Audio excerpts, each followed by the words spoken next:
So, good morning, students. How are you? Everyone fine in their homes? चलो बेटा, आज से अपन 11th क्लास का फिजिक्स के थोड़े चैप्टर्स कवर करने की कोशिश करेंगे। जैसे मैं बहुत ज़्यादा आपको भाषण नहीं देने वाला हूँ। मैक्सिमम लोग आपको आएंगे मोटिवेशन के नाम पे बहुत सारा भाषण देंगे। ठीक है भाई, अपन ऑलरेडी मोटिवेटेड है, इसलिए अपन लेक्चर सुन रहे हैं। सही है ना बेटा? सही है। देखो, फिजिक्स के लिए अगर फिजिक्स को अच्छी तरीके से करना है, जैसा आप सब जन अच्छे अच्छे सपने देख रहे हैं कि भाई नीट में या JEE में मैं अच्छा स्कोर करूं, बीच में ही ये कोरोना आ गया और अपने सपनों के ऊपर कुछ पानी जैसा फिर गया, तो क्या करना चाहिए? देखो बेटा, इतना टेंशन की बात नहीं है। अभी तो आप 10th क्लास खत्म कर चुके हैं, अभी 11th क्लास में जाने वाले हैं।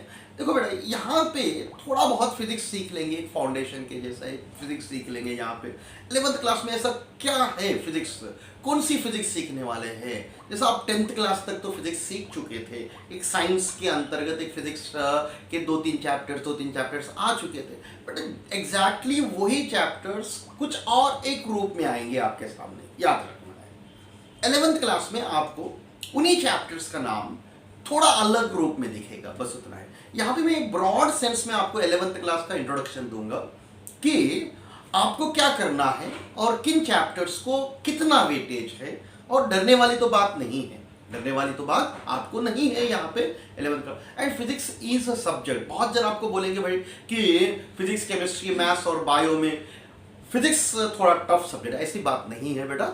आप सभी ऑल इंडिया रैंकर्स को देख लो कि उनकी फिजिक्स बहुत अच्छी रहती है दैन द अदर सब्जेक्ट्स। देखो बेटा, फिजिक्स को समझने की जरूरत है, बेसिक्स से समझने की जरूरत है। वही केमिस्ट्री, बायो और मैथ्स को उतनी समझने की जरूरत नहीं है जितनी फिजिक्स में आपको कॉन्सेप्ट्स की क्लैरिटी आनी चाहिए। पहले तो बात ठीक है भाई, ये मैं फिर से भाषण पे आ गया। ठीक है भाई, वो बात छोड़ दो। देखो बेटा, फिजिक्स 11th क्लास का सिलेबस में मेजर टॉपिक्स आपको रहेंगे। मेजर टॉपिक्स, 2 से 3 मेजर टॉपिक्स आपके सामने आएंगे। पहला टॉपिक मैकेनिक्स बोल के एक टॉपिक आता है, जिसके अंतर्गत आप 6 to 7 चैप्टर्स पढ़ते हो। कितने चैप्टर्स बेटा? 6 to 7 चैप्टर्स पढ़ते हो। बहुत इजी है, ऐसा कुछ टफ नहीं है। ये एक बात गार्ड बांध लो कि physics is a very easy subject, but the condition is that you have to understand the subject.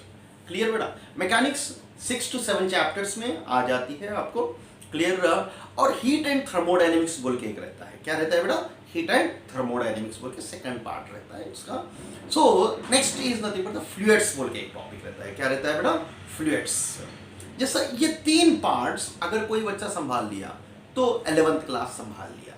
जैसा अपन इस भाग में अपन पहले क्या खत्म करेंगे? मैकेनिक्स देखेंगे बेटा। जैसा मैकेनिक्स के अंतर्गत आप क्या करने वाले हो मैकेनिक्स में? मैकेनिक्स सब्जेक्ट नाम तो दिए मैकेनिक्स बोल के, उसमें क्या पढ़ने वाले क्या है, हम पढ़ाने वाले क्या है आपको उसमें? देखो बेटा, आप 7th क्लास से लेके 9th क्लास तक आप मैकेनिक्स पढ़ चुके थे। 7th से लेके 9th तक, जैसा अपन मोशन एंड टाइम बोलते हो, वर्क पावर एनर्जी बोलते हो, फोर्स बोलते हो, उन्हीं चैप्टर्स का नाम, उन्हीं चैप्टर्स को अपन मैकेनिक्स के अंदर। मैकेनिक्स का मतलब क्या है मैं बता देता हूँ एक बार। We are trying to understand the motion of the body. We are trying to understand the motion of the body. मतलब एक वस्तु अगर मोशन में है, ठीक है ना बेटा, एक वस्तु अगर मूवमेंट में चल रहा है तो उसका distance, displacement, speed, velocity, acceleration, force, कितने प्रकार के मोशंस है। अगर मैं बोलूँ एक वस्तु स्ट्रेट लाइन में चल रही है, नहीं एक वस्तु 2 डायमेंशनल में चल रही है, नहीं एक वस्तु 3 डायमेंशनल में चल रही है, अलोंग द सर्कमफेरेंस चल रही है, रोटेट कर रही है, ऑसिलेट कर रही है, ये सब अपन कहाँ पे सीखने वाले हैं बेटा? अपने मैकेनिक्स में। हर एक चैप्टर अलग अलग रहेगा आपको। जैसे मैं बोलूँ 1 dimensional motion, straight line motion, 2 dimensional motion, एक अलग चैप्टर रहेगा आपको। क्लियर? सर्कुलर मोशन एक अलग चैप्टर रहेगा आपको, रोटेशनल मोशन एक चैप्टर। मतलब हर एक इसमें यहाँ से जो शुरुआत की है 6 to 7 चैप्टर्स तक आप क्या कर रहे हो बेटा? 6 to 7 चैप्टर्स तक आप खाली मैकेनिक्स मतलब मोशन ऑफ द बॉडी के बारे में पढ़ रहे हो। ठीक है ना बेटा? क्लियर? सो मैकेनिक्स को अपन जब पढ़ना चाहते हैं, मैकेनिक्स को लगने वाली क्वांटिटीज के इंफॉर्मेशन भी लेना है बेटा। मतलब अपने को डिस्टेंस का मतलब मालूम होना चाहिए, डिस्प्लेसमेंट का मतलब मालूम होना चाहिए, वेलोसिटी का मतलब, एक्सेलरेशन, फोर्स, वर्क, ये सब क्वांटिटीज के बारे में जानकारी देने वाला चैप्टर और एक रहेगा, that will be called as ने what is that, units and measurements. कौन सा चैप्टर बेटा, यूनिट्स एंड मेजरमेंट्स। और एक चैप्टर रहेगा वेक्टर्स एंड स्केलर्स, मतलब ये कौन से प्रकार के क्वांटिटीज है। मतलब पहले दो चैप्टर्स आपको बेसिक चैप्टर्स रहेंगे जो कि आपको मैकेनिक्स समझने के लिए काम आएंगे, मैकेनिक्स समझने के लिए काम आएंगे। तो पहले दो चैप्टर्स में पहला चैप्टर का नामकरण कर दूं तो यूनिट्स एंड मेजरमेंट्स। क्या है बेटा, units and measurements is the first chapter in which you are just discussing about the physical quantities and their units, physical quantities and their units, and we are measuring the things, and vectors और scalars में जो scalars and vectors का नाम से जाना जाता है, मतलब फिर से फिजिकल क्वांटिटीज को दो हिस्सों में काटेंगे। दो प्रकार के फिजिकल क्वांटिटीज है, एक को बोलेंगे वेक्टर्स, एक को बोलेंगे स्केलर्स। समझ में आ रहा है क्या, मतलब मैकेनिक्स के अंतर्गत आपको मैकेनिक्स को शुरुआत करने के लिए जो चैप्टर्स की जरूरत है, फिजिक्स को शुरुआत करने के लिए जो चैप्टर्स की जरूरत है, वो पहले दो चैप्टर्स। क्लियर बेटा, बात समझ में आई क्या, क्लियर। सो मैकेनिक्स के अंतर्गत ठीक है बेटा, अपन क्या क्या पढ़ने वाले एक बार मैकेनिक्स में, अपन वन डायमेंशनल मोशन पढ़ेंगे, टू डायमेंशनल मोशन पढ़ेंगे, सर्कुलर मोशन पढ़ेंगे, रोटेशनल मोशन पढ़ेंगे, ऑसिलेटरी मोशन पढ़ेंगे, बहुत कुछ पढ़ेंगे, मगर मोशन ही पढ़ेंगे। याद रखिए बेटा, क्या पढ़ रहे हो, मोशन ही पढ़ रहे हो। देखो जब सब पहला चैप्टर का इंफॉर्मेशन, मैं एक बेसिक इंट्रोडक्शन दे रहा हूं आपको, क्लियर। जैसे फिजिक्स को समझने के लिए थोड़ी फिजिकल क्वांटिटीज की जरूरत है, तो फिजिकल क्वांटिटीज को ब्रॉड सेंस में तीन हिस्सों में काटा गया, मतलब physical quantities are divided into three categories. अगर मैं ऐसा बोलूं फिजिकल क्वांटिटीज, ओके बेटा, so the basic things completed, so we will discuss about the physical quantities. जैसे मैं बोलूं फिजिकल क्वांटिटीज कितने प्रकार के हैं बेटा, बोला मैंने physical quantities are three types of physical quantities. ये क्लास का इंटेंशन एक ही है बेटा, आपको नीट मतलब एंट्रेंसेस क्लैरिफाई करना है, एंट्रेंसेस के प्रॉब्लम्स निकलवाना है, ना कि आपको फिजिक्स समझाना है। मेरा I am not interested to discuss the physics, conceptually आपको समझा रहा हूं, क्लियर, जो कि आपको प्रॉब्लम्स निकल जाएंगे, आपके पूरे प्रॉब्लम्स निकल जाएंगे। देखो बेटा, मैं इसलिए चैप्टर को बहुत कट शट करके, बहुत मिनिमाइज करके मैं आपको एंट्रेंस लेवल पे चैप्टर को लेके जा रहा हूं, एंट्रेंस लेवल पे चैप्टर को लेके जाना चाहता हूं। क्लियर बेटा, समझ में आ गया? यस। जैसे मैं बोलूं बेसिक नॉलेज तो चाहिए। अगर आप बड़ी बड़ी बातें बोल रहे हो, एंट्रेंस की बात बोल रहे हो, तो बेसिक को अपन थोड़ा स्पीड अप करेंगे बेटा। बात समझ में आई क्या? Yes sir. जैसे मैं फिजिकल क्वांटिटीज कितने प्रकार के बोला, पहले तो फिजिकल क्वांटिटी का मतलब क्या है? The quantity which gives information about the physical nature of the body. अगर मैं मोशन में हूं, my motion will be calculated with what physical quantities, distance, displacement, speed, velocity. इस क्वांटिटीज को क्या बोलेंगे? फिजिकल क्वांटिटीज बोलेंगे बेटा। ये जो फिजिकल क्वांटिटीज है कितने प्रकार के? तीन प्रकार के। कितने प्रकार के बेटा physical quantities? So I can rewrite it as physical quantities are of the three kind. One is what beta? One is what? Correct. I can write it as a fundamental quantity. कौन सी quantity बेटा? Fundamental quantity. Fundamental quantity. ठीक है भैया, अपने को समझ में आया। Fundamental quantity is the first quantity. I am directly coming to the subject without wasting your time. Second one is nothing but the what is that? Derived quantity. कौन सी quantity बेटा? Derived quantity. कौन सी quantity? Derived quantity. ठीक है भैया, अपने को समझ में आया। तीसरी क्वांटिटी सप्लीमेंट्री क्वांटिटी। कौन सी क्वांटिटी बेटा? Supplementary quantity. ठीक है ना, supplementary quantity. Okay, fundamental quantity का मतलब क्या है? The quantity which depends on itself. जैसा मैं बोलूं वो क्वांटिटी दूसरे क्वांटिटीज के ऊपर डिपेंड नहीं है। जैसे मैंने एग्जांपल दूं, स्पीड का एग्जांपल दूं, स्पीड इज इक्वल टू क्या है बेटा, बोलो। जैसे बचपन में पढ़े थे आप, speed is equal to distance upon time, मतलब length upon time. Is it depending on how many quantities? It is depending on the two quantities. It is depending on the two quantities. So it is not a fundamental quantity. Fundamental quantity का मतलब क्या है? जो quantity खुद के ऊपर depend है, जो क्वांटिटी खुद के ऊपर ही डिपेंड है, उस क्वांटिटी को क्या बोला जाए? फंडामेंटल क्वांटिटी बोला जाए। तो speed is a fundamental quantity? No. Length is a fundamental quantity? Obviously, क्योंकि length will depends on itself only, time will depends on itself only. जिससे लिमिटेड फंडामेंटल क्वांटिटीज रहेंगे। कितने प्रकार? लिमिटेड। कितने प्रकार के फंडामेंटल क्वांटिटीज रहेंगे? जैसा 7 types of fundamental quantities are there. How many types are there बेटा? 7 types of fundamental quantities are there, correct, as a whole and derived quantity. इन 7 को छोड़ के जो भी क्वांटिटी फिजिक्स में आएगी वो कौन सी रहेगी? आइदर डिराइव्ड क्वांटिटी और सप्लीमेंट्री क्वांटिटी। बात समझ में आएगी बेटा? अगर मैं फोर्स की बात किया, फोर्स इज इक्वल टू, आप बचपन से पढ़ रहे हैं, force is equal to mass into acceleration. It depends on the mass as well as the acceleration, means it depends on the 2 और मोर क्वांटिटीज। सो मगर यहां पे ये फंडामेंटल क्वांटिटी का मतलब क्या है? Which depends on itself only, which depends on itself only. Derived quantity का मतलब क्या है बेटा? Which depends on other quantities. Other which quantities? On the fundamental quantities. On the fundamental quantities. कितने fundamental quantity के ऊपर डिपेंड रहना है? 2 या उससे ज्यादा फंडामेंटल क्वांटिटीज के ऊपर अगर डिपेंड है तो उनको क्या बोलना चाहिए बेटा? डिराइव्ड क्वांटिटी बोलना चाहिए। क्या बोलना चाहिए? डिराइव्ड क्वांटिटी बोलना चाहिए, करेक्ट। एंड सप्लीमेंट्री क्वांटिटीज, जैसा आपको बहुत कम काम आएंगे supplementary quantities. Supplementary quantities again 2 types of supplementary quantities are there. एक अपन बचपन से सीखते आ रहे हो, एक को बोलेंगे बेटा प्लेन एंगल। कौन सा एंगल बेटा? Plane angle. कौन सा एंगल बेटा? Plane angle. और एक को बोलेंगे सॉलिड एंगल। कौन सी एंगल बेटा? Solid angle. देखो सिस्टमेटिकली अपन पहले फंडामेंटल क्वांटिटीज के बारे में सोचेंगे, बाद में डिराइव्ड क्वांटिटीज के बारे में सोच लेंगे। यहाँ पे सोचने वाला कुछ ज्यादा नहीं है, सप्लीमेंट्री क्वांटिटीज के बारे में एट लास्ट सोचेंगे बेटा। देखो कितने प्रकार की फिजिकल क्वांटिटीज है? ओके भाई, अपने को समझ में आया, फंडामेंटल क्वांटिटी, डिराइव्ड क्वांटिटी है, सप्लीमेंट्री क्वांटिटी है। सो फंडामेंटल क्वांटिटीज कितने प्रकार की बेटा? 7 प्रकार की। कितने प्रकार के? 7 प्रकार के। कौन कौन है फंडामेंटल क्वांटिटीज में? जैसा जाना जाता जो खुद के ऊपर ही डिपेंड है। जो किसके ऊपर डिपेंड है बेटा? खुद के ऊपर ही डिपेंड है। जैसे इमेजिन करेंगे कि फंडामेंटल क्वांटिटीज आर 7 टाइप्स। पहला वाला कौन है बेटा? मास। सेकंड वाला कौन है? Length. Third time. Fourth electric current. Electric current. Fifth क्या है बेटा? बोलो, कुछ मालूम है तो बोलते जाओ। Electric current. टेम्परेचर। बाद में अमाउंट ऑफ सब्सटेंस। बात समझ में आई बेटा? The next one is nothing but the luminous intensity. Luminous intensity.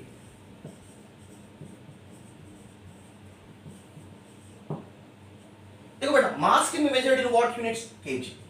यहां पे बिल्कुल टाइम पास नहीं चल रहा है। Length is measured in metres और centimetres. Time will be measured in seconds. Electric current is measured in, बचपन से सीखते आ रहे हो, ampere. Temperature is measured in degree Celsius और केल्विन। ओके बेटा।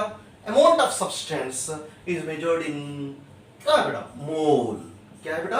आप 9th और 10th में देखे होंगे केमिस्ट्री में, amount of substance is measured in mole. And luminous intensity शायद ये आप नहीं देखे होंगे, इसका मेजरमेंट है कैंडिला। क्या है बेटा? बोलो, कैंडिला। क्या है बेटा? बोलो, कैंडिला। बात समझ में आई क्या? ये जो फंडामेंटल क्वांटिटीज है ये क्या है? पूरा फिजिक्स इन्हीं के ऊपर डिपेंड रहता है, इसीलिए इसको फंडामेंटल बोला गया। मतलब ऐसा बोलो कि मैं किसी भी और क्वांटिटी को लिखना चाहता हूं तो मैं इन फंडामेंटल क्वांटिटीज में ही लिख सकता हूं। मतलब क्या हुआ? अगर सोचो मेरे को स्पीड के बारे में लिखना है, so speed can be written as length upon time. मतलब किसके ऊपर लिखा बेटा? मैंने लेंथ और टाइम के हिसाब से लिखा। इसका मतलब क्या हुआ कि speed is an fundamental quantity और डिराइव्ड क्वांटिटी? Derived quantity. सही है। सो इन 7 को अगर मैं छोड़ दिया तो बाकी पूरे क्वांटिटीज किस में जाएंगे? डिराइव्ड क्वांटिटीज में जाएंगे। सम ऑफ द डिराइव्ड क्वांटिटीज अगर देखा गया, डिराइव्ड क्वांटिटीज, सो डिराइव्ड क्वांटिटीज कितने प्रकार के बेटा? बहुत सारे डिराइव्ड क्वांटिटीज है फिजिक्स में। पूरा फिजिक्स पूरा भरा पड़ा हुआ है डिराइव्ड क्वांटिटीज से। देखो बेटा, जैसा मैं बोलूं कि एक एग्जांपल ले ले। पहला तो क्वांटिटी स्पीड, सब एग्जांपल्स लेंगे डिराइव्ड क्वांटिटीज के। Length upon time, acceleration, length upon time square. सही है ना? वेलोसिटी अपॉन टाइम और speed upon time is nothing but the velocity can be written as length upon time divided by time is nothing but the length upon time square. Momentum क्या है बेटा? Mass into velocity, that can be written as ml upon time. So ऐसे में derived quantities की बात करो तो बहुत सारे डिराइव्ड क्वांटिटीज आएंगे, ठीक है ना बेटा, करेक्ट। जैसा और एक क्वांटिटी डिराइव्ड क्वांटिटीज के बाद अपना और एक क्वांटिटी कौन सी है बेटा, सप्लीमेंट्री क्वांटिटी। कौन सी है क्वांटिटी बेटा, सप्लीमेंट्री क्वांटिटी। सप्लीमेंट्री क्वांटिटीज कितने प्रकार की, दो प्रकार के। एक को बोलेंगे प्लेन एंगल, जो आप बचपन से सीखते आ रहे हो, that is a plane angle. Two dimensional angle is called plane angle. Two dimensional angle is called what, plane angle. अगर सोचो ये एक्स एक्सिस है, अगर सोचो वस्तु ऐसी जा रही है, थोड़ी देर के बाद यहाँ पे है, इसे इमेजिन करेंगे, तो जो एंगल कर रहा है this can be called as a plane angle. This can be called as a plane angle. Plane angle is what बेटा, angle made by the position vector with one of its axis. Two dimensional angle समझ लो, अभी आपको मैं उतना physics पढ़ाऊं तो आपको समझ में नहीं आएगा। It's a to dimensional angle. अगर सोचो एक वस्तु सर्कमफेरेंस के ऊपर घूम रही है, इमेजिन करो सर्कमफेरेंस के ऊपर घूम रही है, तो it's a circle is a two dimensional one. Circle is a two dimensional one, so that's why the angle traced by the circle circumference is what beta, correct, it's a two dimensional one, plane angle. Okay, it will be solid angle. अगर मैं एक cone shape ले लूं बेटा, this is a cone shape, let's imagine. So cone is a three dimensional one. Cone is a three dimensional one. जैसे हर एक point, this point, this point, this point, this point, this point, every point is making at this particular point they are aligning. So this angle is called what बेटा, three dimensional angle. इस angle को क्या बोलेंगे अपन, three dimensional angle. इसको अपन clear radiance में major करते हो। किस में मेजर करते हो बेटा, रेडियंस। आगे जाके आपको आएगा बेटा रेडियंस, और इसको अपन मेजर करेंगे स्टेरेडियंस। क्या है बेटा बोलो, स्टेरेडियंस। स्टेरेडियंस अभी तो याद रखो, बस उतना ही, रेडियंस और स्टेरेडियंस के ऊपर मेजर करते जाएंगे, ठीक है ना बेटा। इसका सिंबल है ओम। क्या है बेटा बोलो, ओम। क्लियर बेटा, सो ओम सिंगल। स्टेरेडियंस में मेजर करेंगे three dimensional angles, it's a solid angle and it will be what बेटा, प्लेन एंगल, ठीक है भाई। कितने प्रकार की फिजिकल क्वांटिटीज है, तीन प्रकार की फिजिकल क्वांटिटीज है, fundamental quantity, derived quantity and what is the next one is nothing but the fundamental, derived and supplementary quantities, ठीक है भाई। बहुत बात हो गई कि अपन क्वांटिटीज के ऊपर काम कर ले। देखिए जैसे किसी भी क्वांटिटी को मेजर करने के लिए आपको उस क्वांटिटी का स्टैंडर्ड यूनिट समझ में आना चाहिए। मतलब यूनिट क्या चीज है actually, to standardise the measurements. Measurements को स्टैंडर्डाइज करने के लिए जो यूज होता है, जैसा मैं इमेजिन करूं कि आप दुकान जाके शक्कर पूछ रहे हो, तो शक्कर कितना पूछना चाहिए आपको। अगर सोचो कि आपके पास यूनिट ही नहीं है तो कैसे पूछोगे आप। तो इसीलिए एक सिस्टम ऑफ यूनिट्स है, सिस्टम ऑफ यूनिट है, उन्होंने एक स्टैंडर्डाइज वैल्यूज दिए हैं कि मास को इंच यूनिट्स में मेजर करो। इसका मतलब क्या हुआ कि अगर स्टैंडर्डाइज करने के लिए, अगर सोचो कि उनको स्टैंडर्डाइज करने के लिए जो भी यूज होता है उनको क्या बोलेंगे अपन, सिस्टम ऑफ यूनिट्स बोलेंगे। सिस्टम ऑफ यूनिट्स कितने प्रकार के हैं बेटा, तीन प्रकार के सिस्टम ऑफ यूनिट्स बहुत एलॉबरेटली चलते हैं। जैसा आपको एमकेएस सिस्टम ऑफ यूनिट, क्या है बेटा, एमकेएस सिस्टम ऑफ, आप बचपन से सीखे होंगे, metre kilogram second, metre kilogram second. और सीजीएस सिस्टम ऑफ यूनिट, क्या है बेटा बोलो, CGS system of unit, centimetre gram second. CGS मतलब क्या है, सेंटीमीटर ग्राम एंड सेकंड। और nothing but third is nothing but the FPS system of unit, foot pounder and second, foot pounder and second. मैं यहाँ पे थोड़ा speed ले रहा हूँ कि ये सब बहुत बेसिक है, आपको उतनी जरूरत नहीं आएगी, मतलब बेसिक ज्ञान रहना चाहिए, इसलिए मैंने क्या बोला आपको, बेसिक स्पीड अप करेंगे बोल के। MKS metre kilogram second, CGS centimetre gram second and FPS मतलब एक सिस्टम इंटरनेशनल बोल के एक ऑर्गेनाइजेशन है, उन्होंने इन सबको फ्रेम किया है। सिस्टम इंटरनेशनल इन्होंने क्या बोला कि भाई आपके घर में 1 केजी मतलब कितना, मेरे घर में भी 1 केजी मतलब उतना ही होना चाहिए। मतलब क्या हुआ, all over world is accepting 1 kilo means how much, that you are accepting the same thing, I am accepting.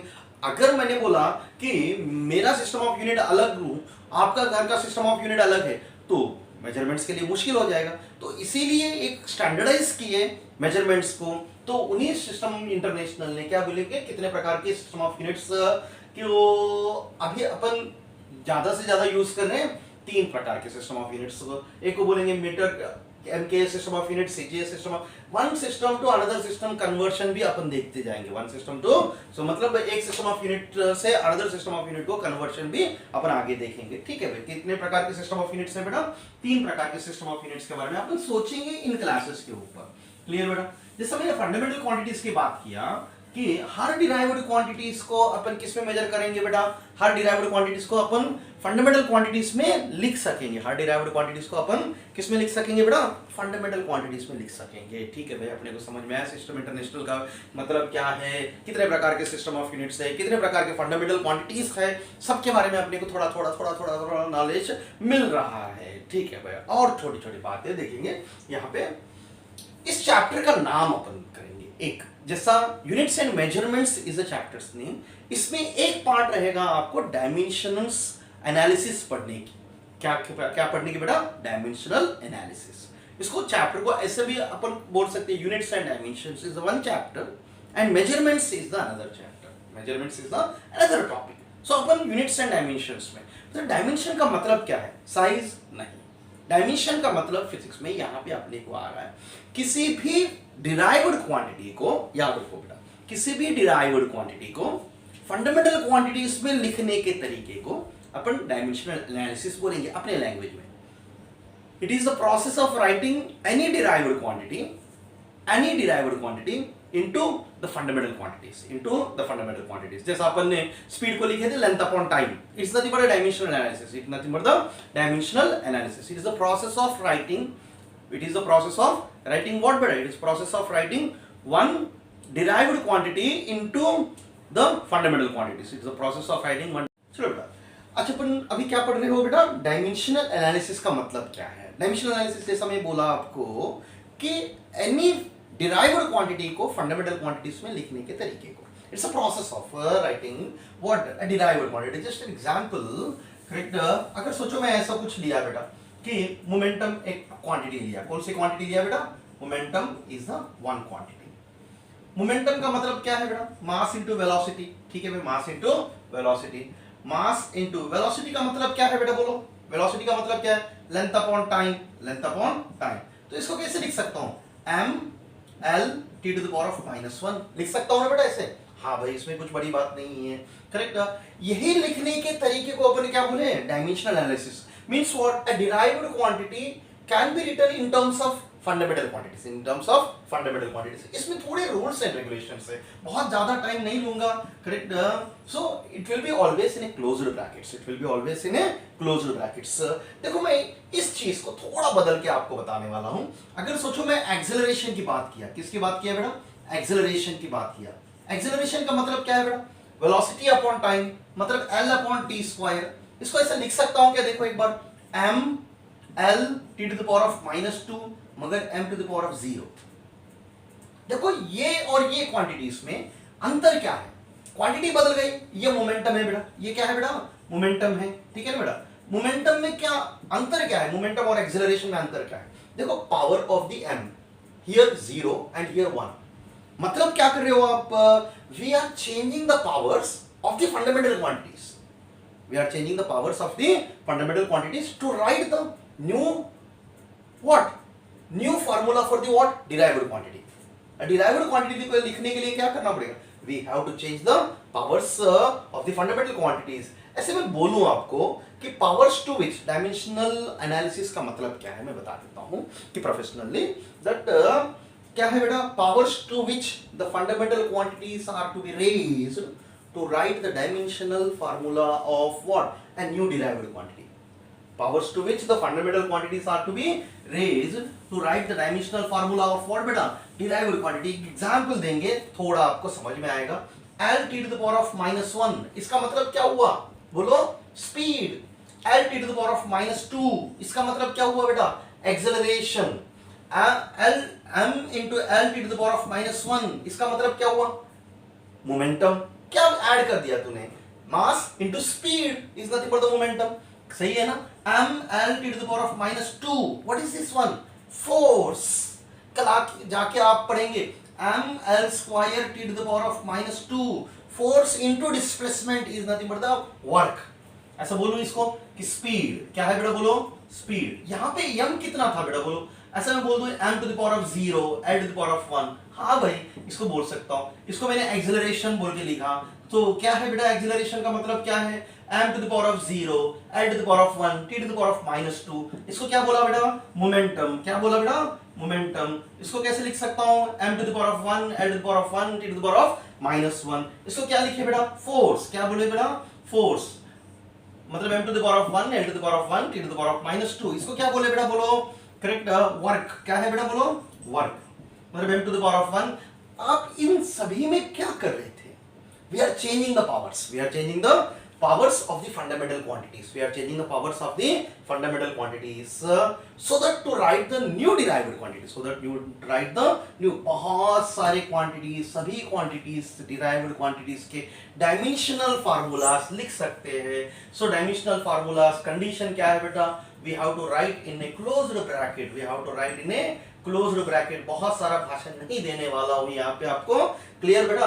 मतलब हर एक फिजिकल क्वांटिटी के डायमेंशनल फार्मूलेस अपन फंडामेंटल क्वांटिटीज में लिख सकते हो, और इसी का नाम क्या है बेटा, बोलो डायमेंशनल एनालिसिस। और इस फार्मूले का नाम क्या है, डायमेंशनल फार्मूला। क्या है बेटा, बोलो डायमेंशनल फार्मूला। बात समझ में आई क्या, डायमेंशनल फार्मूला का मतलब क्या है, डायमेंशनल एनालिसिस का मतलब क्या है। हाँ भाई, डायमेंशनल मैं बहुत सारे क्वांटिटीज लिख सकता हूं, मगर जो क्वांटिटीज आपको अभी पता भी नहीं है उनके डायमेंशनल फार्मूला सिखा के कुछ मतलब नहीं है। आपको 9th 10th तक आपको जो भी फिजिकल क्वांटिटीज थे उनके डायमेंशनल फार्मूला आप लिखने की कोशिश करो, आपको जम जाएंगे, ऐसा कुछ भी बड़ी बात नहीं है डायमेंशनल फार्मूला लिखना, क्लियर। डायमेंशनल एनालिसिस का मतलब क्या है बेटा, पावर्स बदल बदल के लिखना। किसके पावर्स बदल बदल के लिखना, फंडामेंटल क्वांटिटीज के पावर्स बदल बदल के करेक्ट लिखने का तरीके को ही डायमेंशनल एनालिसिस बोल दिया। हाँ भाई ठीक है भाई, अपने को समझ में आया डायमेंशनल एनालिसिस का मतलब क्या है, डायमेंशनल फार्मूला मतलब क्या है। यहाँ पे एक एप्लीकेशन रहता है, एक प्रिंसिपल रहता है, उसी के ऊपर आपको मैक्सिमम प्रॉब्लम्स बनते हुए नजर आते हैं बेटा। क्या है उस प्रिंसिपल का नाम, प्रिंसिपल ऑफ होमोजीनियटी। क्या है बेटा, बोलो प्रिंसिपल ऑफ होमोजीनियटी। ये प्रिंसिपल क्या कहता, क्या है प्रिंसिपल ऑफ, अपने लैंग्वेज में अगर सीखे, कभी भी याद रखो बेटा, फिजिक्स को अपने लैंग्वेज में डाल के सीखो बेटा।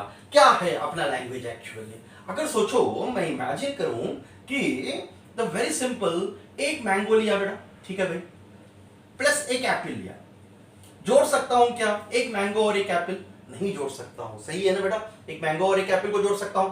अगर एक मैंगो से जोड़ लिया तो दो मैंगो आ गए भाई, हाँ भाई, एक एप्पल और एक एप्पल क्या हो गया, दो एप्पल आ गए। मतलब यहां पे ये क्वांटिटी अलग और ये क्वांटिटी अलग, तो दो क्वांटिटीज को जोड़ सकता हूं क्या, नहीं, दो अलग क्वांटिटीज को नहीं जोड़ सकता हूं। जैसे मैं एग्जांपल लूं कि length plus time, can I add this things, no I can not add this things, correct.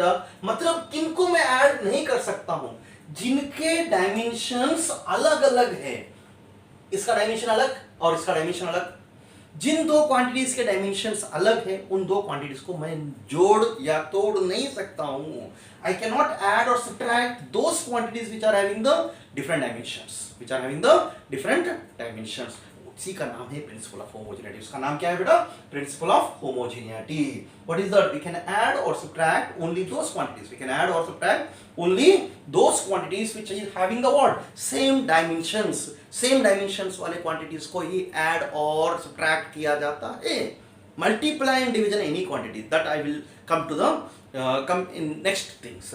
सो आगे मैं अपन मल्टीप्लिकेशन सीखेंगे, मगर यहाँ पे तो अभी प्रिंसिपल ऑफ होमोजेनिटी क्या सिखाता है बेटा, बोलो वी कैन ऐड और subtract only those quantities which are having the what, same dimensions वालों को ही ऐड या सब्ट्रैक्ट किया जाता है। ठीक है भाई, अपने को समझ में आया। थोड़े एग्जांपल्स देंगे कि I can add speed plus, if I want to add speed then time, can I add this one? No, it's impossible. If I want to add, then speed has to be added with the speed only, time has to be added with the time only. Got that point? Clear? Why? Because this is having what dimensions, this is also having the same dimensions. What is the dimension of this one? L t to the power of -1 plus L t to the power of -1. Got the point? And what is the dimension of this one? T plus T.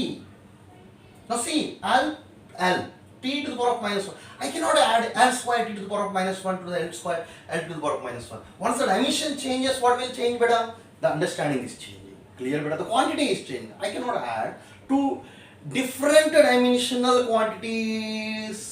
I have to add only that quantities which are having the same dimensions.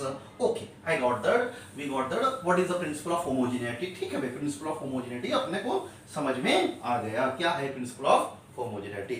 और छोटी-छोटी बातें करेंगे principle of homogeneity के अंतर्गत. यहाँ पे principle of homogeneity के applications रहेंगे बेटा आपको.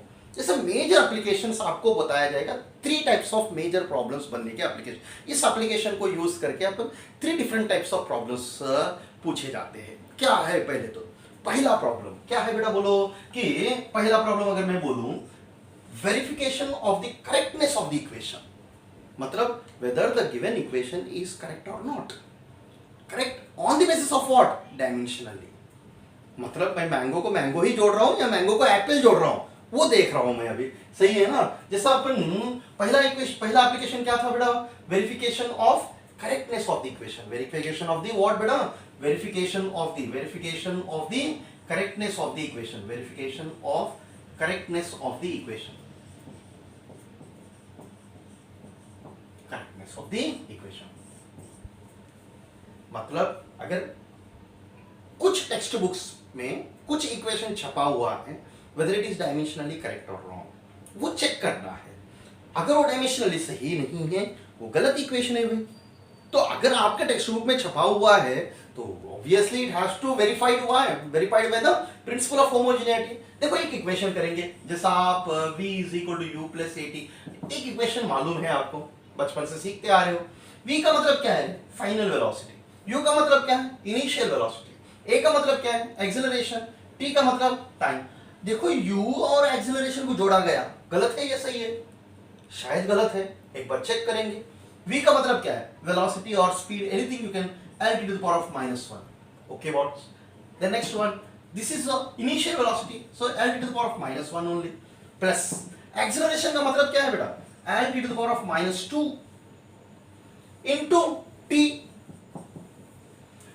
to the power of 1, t to the power of minus 1, t to the power of 1 and t to the power of minus 2. कितना होगा? t to the power of minus 1 ही होगा. मतलब l to the power of minus 1 plus l to the power of minus 1 is equal to l to the power of minus 1. इसका मतलब क्या होगा बेटा बोलो? अगर ये मैंगो है तो ये भी कौन है? मैंगो ही. तो ये क्या निकला भाई? मैंगो ही निकला. Mango plus mango is equal to क्या हुआ? मैंगो ही हुआ. मतलब which are having the same dimensions या अलग dimensions? Same dimensions. तो which is verified by what?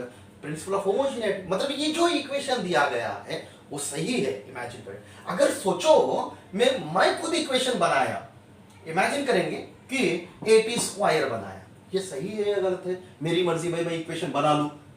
मगर अगर इक्वेशन बन गया और वो डायमेंशनली सही नहीं है तो उसको कोई मान्यता नहीं है. देखो at स्क्वायर, यहाँ पे t to the power of 2 आएगा तो l आएगा. Distance is not multiplied with the speed, answer is not added with the speed. बात समझ में आई क्या? पहला एप्लीकेशन क्या था बेटा बोलो? Verification of correctness of the equation. याद रखो, बहुत important application, verification of the correctness of the equation. एक एग्जांपल लेंगे verification of the correctness of the equation में, और एक एग्जांपल लेंगे. अगर सोचो आपको इस इक्वेशन के बारे में बताया यार बचपन से, s is equal to ut plus half of at square. ये इक्वेशन वेरीफाइड है या नहीं है डायमेंशनली? देखो डायमेंशनली वेरीफाइड रहना का मतलब क्या है? अगर ये मैंगो हुआ तो ये भी क्या होना चाहिए? मैंगो होना चाहिए. तो क्या निकलना चाहिए? मैंगो ही निकलना चाहिए. तो ऑटोमेटिकली s का मतलब क्या है? डिस्टेंस. डिस्टेंस का मतलब क्या है? Length. Should be equal to, इसका क्या बोलूं? Length upon time. मतलब l to the power of speed है ना बेटा, तो ऑटोमेटिकली यहां इसको क्या बोलूं बेटा? t प्लस हाफ ऑफ, इसको क्या बोलूं? l t square, l to the power of minus 2, इसको क्या बोलूं बेटा बोलो? t square. देखो t to the power of 1, t to the power of minus 1, t to the power of minus 1, t square. तो क्या बच क्या गया है बेटा बोलो? l plus half l is equal to l. देखो बेटा आ गया समझ में? मतलब ये मैंगो तो ये भी क्या हुआ? मैंगो ही हुआ. और ये भी क्या हुआ, मैंगो ही आया। मतलब सेम डायमेंशंस वाले या अलग डायमेंशंस वाले, सेम डायमेंशंस वाले हैं। मतलब फर्स्ट एप्लीकेशन अपने को समझ में आया, प्रिंसिपल ऑफ होमोजेनिटी का, what is the, we can add और subtract only those quantities which are having the same dimensions, and what is the first application, verification of the correctness of the given equation, verification of the correctness of the given equation. अगर मैं ऐसा बोलूं second equation, second application क्या है बेटा, बोलो second application, verification of the correctness of the equation के बाद का एप्लीकेशन क्या है actually, again principal of homogeneity का ही एप्लीकेशन क्या है, डिटरमाइनिंग द अननोन कांस्टेंट्स।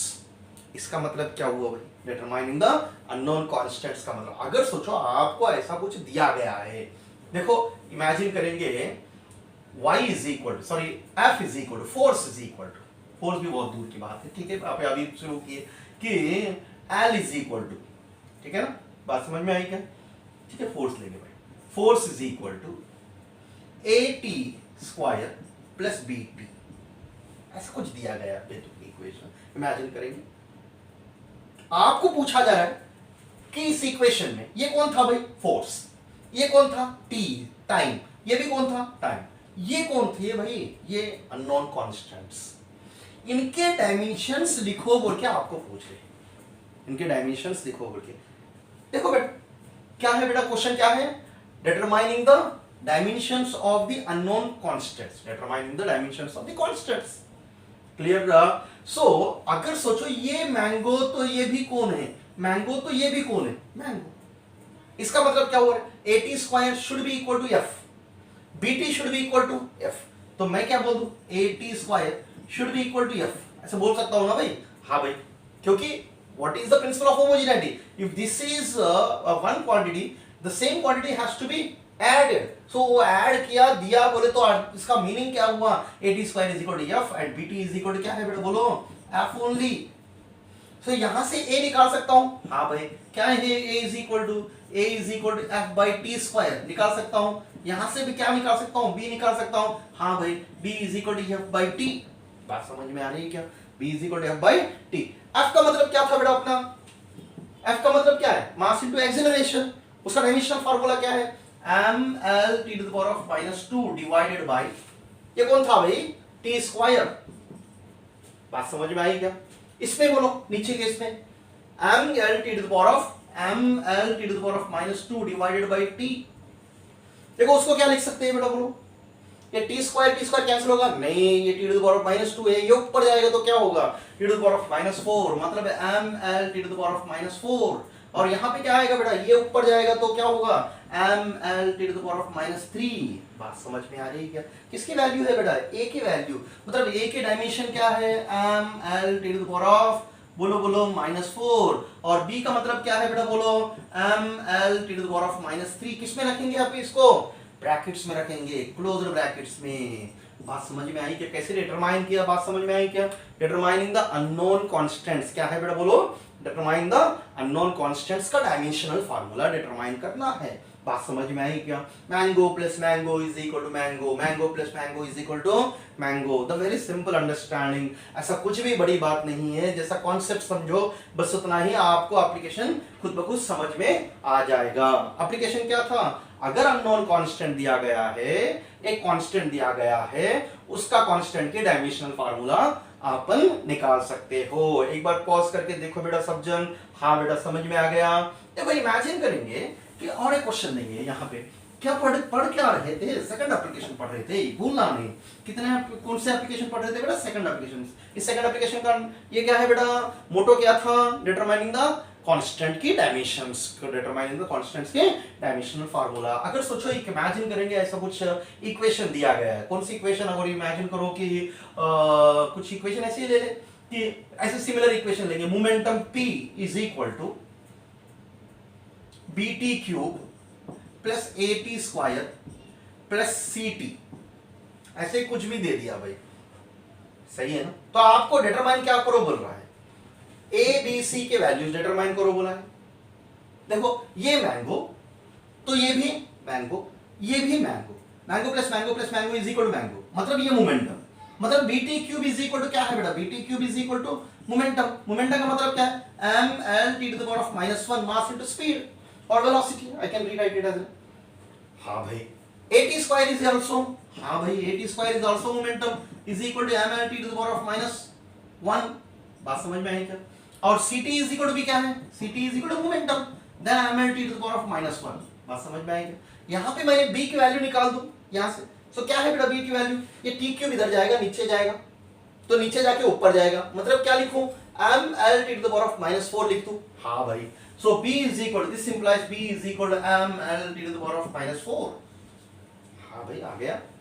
यहाँ पे बोलो ये t स्क्वायर इधर गया तो क्या होगा बेटा, बोलो t to the power of -2 होगा तो t to the power of -2 t to the power of -1, तो यहाँ का a का वैल्यू कितना आएगा बेटा, बोलो a का वैल्यू कितना आएगा ml t to the power of -3, और यहाँ पे बोलो बेटा ct, t उधर जाएगा तो ml t to the power of -2 हो जाएगा, तो c is equal to क्या बोलो बेटा, बोलो ml t to the power of -2, देखो भाई सब डायमेंशन भूलना नहीं, किसमें लिखना है अपने को, ब्रैकेट्स में लिखना है।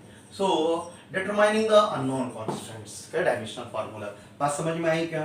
सो एबीसी की वैल्यूज आ गई बेटा अपने को, मतलब सेकंड एप्लीकेशन आपको क्या कहेगा कि how to determine the not given मतलब अननोन कांस्टेंट्स की डायमेंशनल फार्मूलेस डिटरमाइन करेंगे, बात समझ में आई क्या बेटा?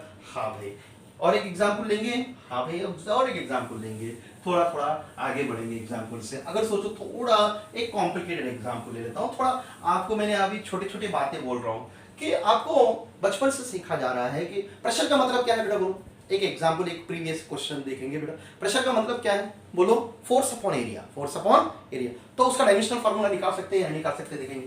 प्रेशर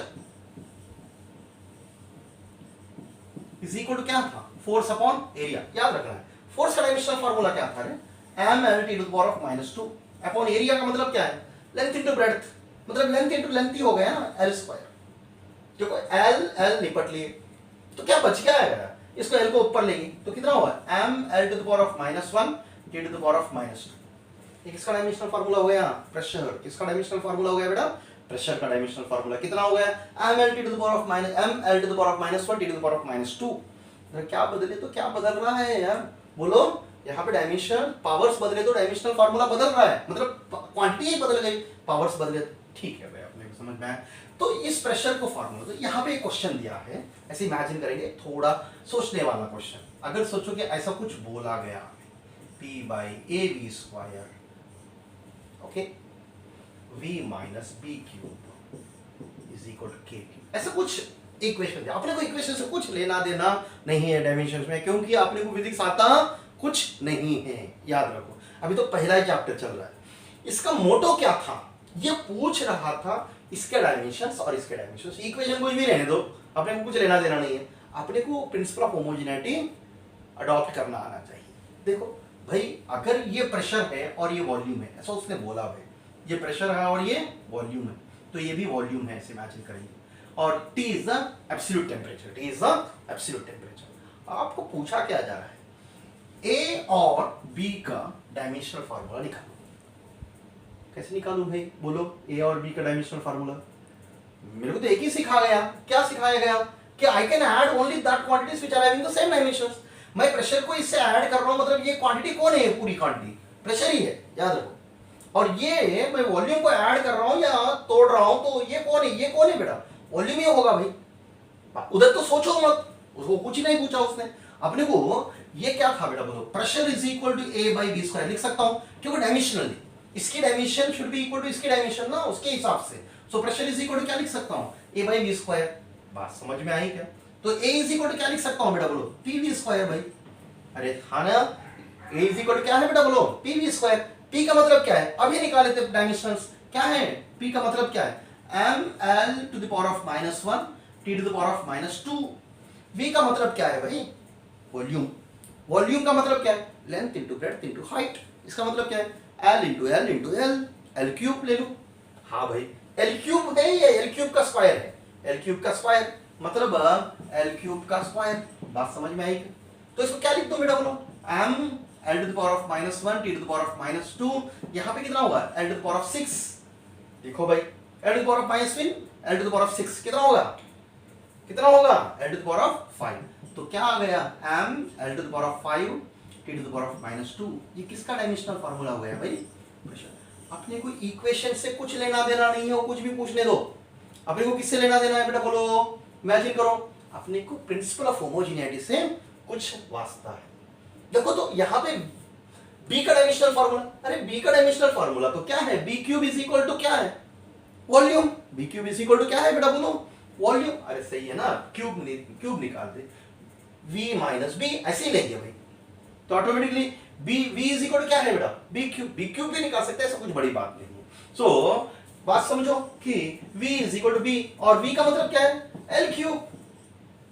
अरे हाँ ना, एल क्यूब, तो आ गया समझ में। सो एल क्यूब मतलब इसका डायमेंशनल फार्मूला है m to the power of 0, l to the power of 3, t to the power of 0। हाँ भाई, मतलब b का फार्मूला डायमेंशनल फार्मूला आ गया, a का डायमेंशनल फार्मूला। दिखने में इक्वेशन बहुत डेंजर दिखा, सही है ना। सो ये क्या दिया, ऐसा कुछ नहीं दिया अपने को। अगर यूनिट्स एंड डायमेंशंस में आप प्रॉब्लम देख रहे हो तो आपको क्या पूछा जाता है, यूनिट्स एंड डायमेंशंस का ही क्वेश्चन पूछा जाता है, ना कि आगे का क्वेश्चन पूछा जाता है। कंफ्यूजन क्रिएट क्या है, फिजिकल क्वांटिटीज को देख के डरना नहीं है। अपना को क्या है, अपना इंटेंशन क्या था, अरे फिजिक्स में इंटेंशन क्या है अपना, यहाँ पे डायमेंशंस में इंटेंशन क्या है, क्या how to use the principle of homogeneity. तो प्रिंसिपल ऑफ होमोजेनिटी मैंने यहाँ पे यूज करने की सोच रहा हूँ। तो यहाँ पे ये मैंगो, तो ये भी मैंगो, तो ये भी मैंगो, तो ये भी मैंगो, अरे सही है ना, ये मैंगो तो ये भी मैंगो। इन दोनों का मल्टीप्लिकेशन अलग है, वो बात अलग। इन दोनों का मल्टीप्लिकेशन कैसे आनी चाहिए, टेम्परेचर आनी चाहिए, तभी ये टेम्परेचर होगा। बात समझ में आई। अरे ये मैंगो तो ये पूरा मिलके भी क्या होना चाहिए भाई, मैंगो ही होना चाहिए ना। आ गया समझ में, वो कंसिडरेशन नहीं चाहिए। अपने को इसका डायमेंशनल फार्मूला पूछा क्या, नहीं। अपने को किसका डायमेंशनल फार्मूला पूछा, ए एंड बी का, तो ऑटोमेटिकली समझ में आया, ए एंड बी का डायमेंशनल फार्मूला समझ में आ गया बेटा, इसमें कुछ बड़ी बात नहीं है। मतलब डिटरमाइनिंग द अननोन कांस्टेंट्स का क्या करना है, क्लियर डायमेंशनल फार्मूलास डिटरमाइन करना है, तो उसमें कुछ बड़ी बात नहीं है। करेक्ट, बात समझ में आई क्या बेटा, बात समझ में आई क्या, अननोन डिटरमाइन द। चलो बेटा, जैसे अपन ने सेकंड एप्लीकेशंस तक देखे थे, सेकंड एप्लीकेशन क्या था बेटा अपना, डिटरमाइनिंग द अननोन कांस्टेंट्स का डायमेंशनल फार्मूला, ये करना है, ठीक है।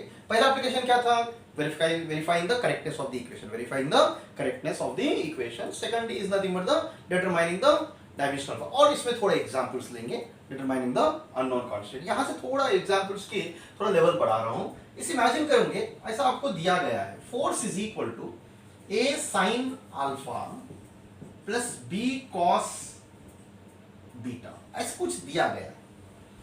जनरली यहां पे दो तीन चीज याद रखना है आपने को, क्या है एक्चुअली। पहला तो dimensional formulas always written in the closed brackets, okay. Dimensions किन को नहीं रहते, नंबर्स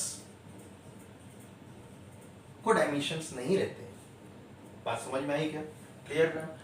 ट्रिग्नोमेट्रिकल फंक्शंस और आल्सो व्हाट बेटा, नंबर्स ओनली। अगर sin 30 लिया तो sin 30 is equal to 1/2. So these sin thetas, cos thetas again do not have what beta, dimensions with them. So trigonometrical याद रखना है, trigonometrical function. Then next one is nothing but exponentials.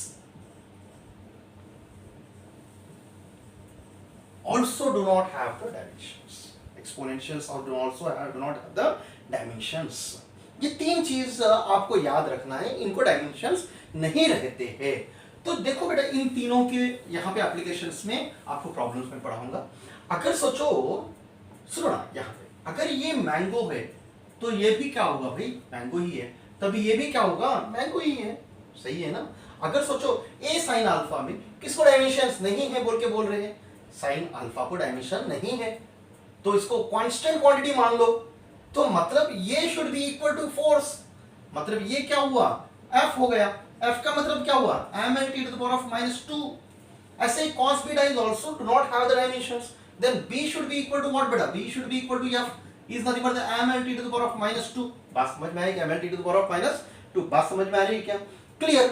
तो very simple understanding. अगर कुछ equation डरावना दिख रहा है मगर इसमें अगर कॉन्सेप्ट लगा दूं तो क्या हो रहा है, it's a very simple equation. अगर सोचो मैं ऐसा कुछ लिया, डायमेंशंस आपको निकालो बोला, अननोन कांस्टेंट क्वांटिटी, ये अननोन के डायमेंशंस निकालो बोला, आपको फिजिक्स में बहुत सारे इक्वेशंस आगे आगे आएंगे, आपको नए नए लगेंगे। अभी मैं वो लिया तो आपको नए इक्वेशंस लगेंगे, पर आगे जो आने वाले इक्वेशंस थोड़े डिस्कस कर लूंगा यहाँ पे। अगर सोचो, इमेजिन करो, ऐसा कुछ क्वेश्चन दिया गया है कि force is equal to A into E to the power of -3b plus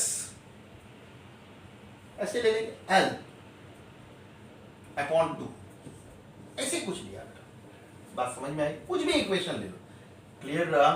so ये माइनस बाहर है, ओके, थोड़ा दिखने में ठीक दिखता है, बाकी का कुछ अपने को यूज नहीं है उसका. As we know that exponentials do not have what? Dimensions. Exponentials do not have dimensions. तो a is nothing but the f. So a का डायमेंशनल फार्मूला क्या हुआ बेटा?